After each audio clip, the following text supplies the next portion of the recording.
Assalamualaikum warahmatullahi wabarakatuh. Alhamdulillahirrabbilalamin. Pada hari ini, pada pagi ini kita akan memulai pembelajaran kembali, yaitu tematik tema 7, kegiatan literasi dan kegiatan proyek, pembelajaran 1, 2, dan 3. Nah, anak-anak Bapak siapkan buku belajar kalian, buku LKS kalian. Kita mulai pembelajaran hari ini. Sebelum kita memulai pembelajaran pada hari ini, marilah kita bersama-sama membaca surah Al-Fatihah. Dengan berkat surah Al-Fatihah, semoga kita diberikan pemahaman dan diberikan keselamatan. A'udzubillahi minasyaitonirrajim. Bismillahirrahmanirrahim. Alhamdulillahi rabbil alamin. Ar-Rahmanir-Rahim. Maliki yaumiddin. Iyyaka na'budu wa iyyaka nasta'in. Ihdinas siratal mustaqim. Siratal ladzina an'amta 'alaihim ghairil maghdubi 'alaihim waladdallin. Amin. Baiklah, kita akan langsung memulai pembelajaran, yaitu pembelajaran 1, pendalaman materi. Bacalah teks berikut dengan saksama. Pentingnya sikap persatuan dan kesatuan dalam keberagaman. Berdasarkan data BPS pada tahun 2010, Indonesia memiliki 1.340 suku bangsa yang tersebar di seluruh wilayah Indonesia. Hal ini memicu timbulnya keberagaman dari segi bahasa, budaya, agama, hingga kesenian. Keberagaman ini disatukan dengan semboyan persatuan, yaitu Bhinneka Tunggal Ika, yang berarti berbeda-beda tetapi tetap satu jua. Setiap suku bangsa di Indonesia memiliki sejarah, asal-usul, juga kebiasaan yang menghasilkan budaya daerah. Karena perbedaan dan keberagaman inilah, sikap persatuan dan kesatuan harus kita tanamkan dalam kehidupan berbangsa dan bernegara. Setiap anak Indonesia harus menghargai kebudayaan daerah lain yang berbeda dengan kebudayaan sendiri. Dengan sikap saling menghargai, kebudayaan daerah dapat berkembang. Kebudayaan daerah yang begitu beragam dapat memperkaya kebudayaan nasional. Kebudayaan daerah begitu beragam dapat memperkaya kebudayaan nasional. Keberagaman budaya inilah yang membuat Indonesia terkenal di dunia. Adapun contoh kebudayaan Indonesia yang dikenal di dunia antara lain yaitu Candi Borobudur, Candi Prambanan, batik, kain songket, wayang, dan lain sebagainya.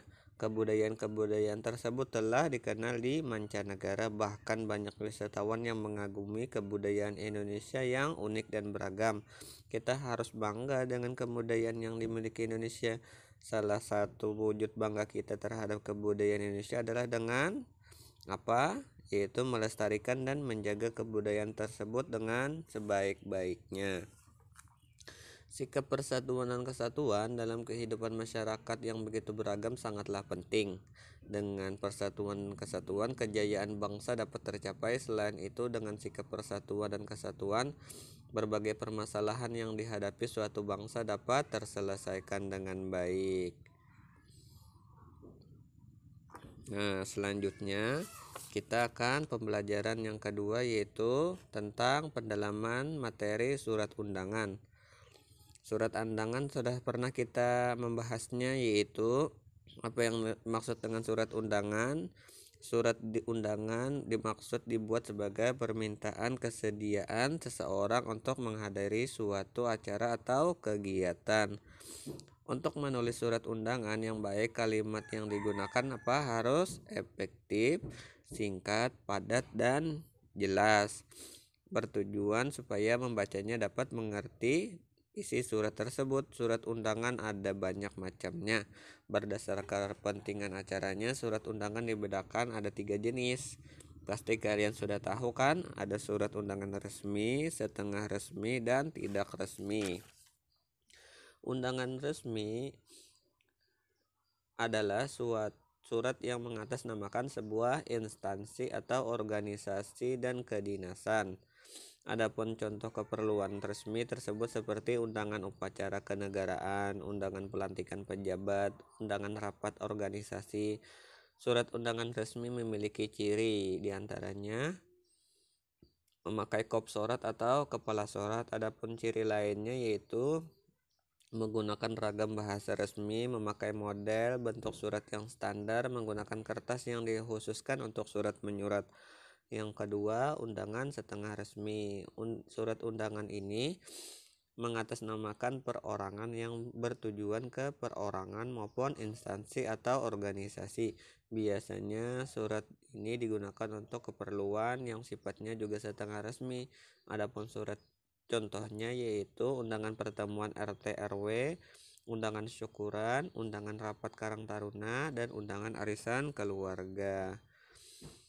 Ciri-cirinya tidak memakai kepala surat, bentuk suratnya boleh tidak tertandar, bahasa yang digunakan boleh bahasa campuran, menggunakan kertas yang lazim.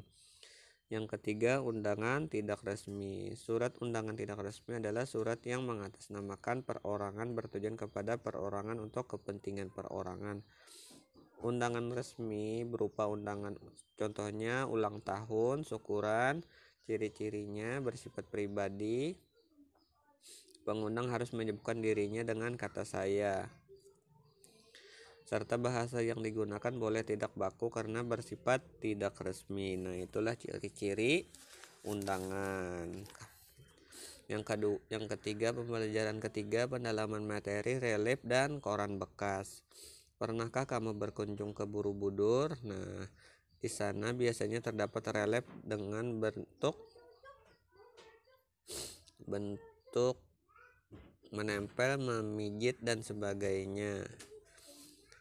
Adapun teknik yang akan digunakan dalam teknik menempel berikut alat, bahan, serta cara pembuatan relief menggunakan bubur kertas. 1. Alat dan bahan.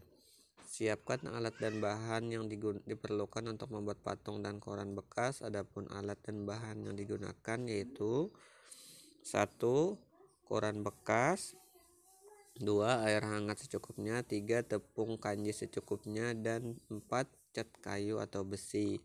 Alatnya 1 buah gunting, 1 buah baskom, 1 buah kuas kecil, papan triplek, dan panci serta kompor.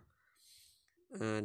Cara pembuatan patung dari kertas bekas. Adapun langkah-langkah untuk membuat relief dari koran bekas sebagai berikut.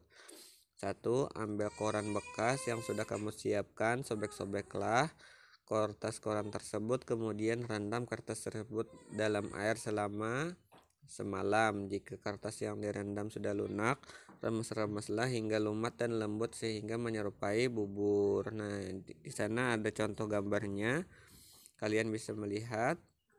Yang kedua, setelah ditiriskan, masukkan lumatan koran tersebut ke dalam panci, tambahkan tepung kanji secukupnya, kemudian panaskan kompor sampai mendidih sambil terus diaduk. Setelah mendidih, matikan kompor dan tunggulah hingga dingin.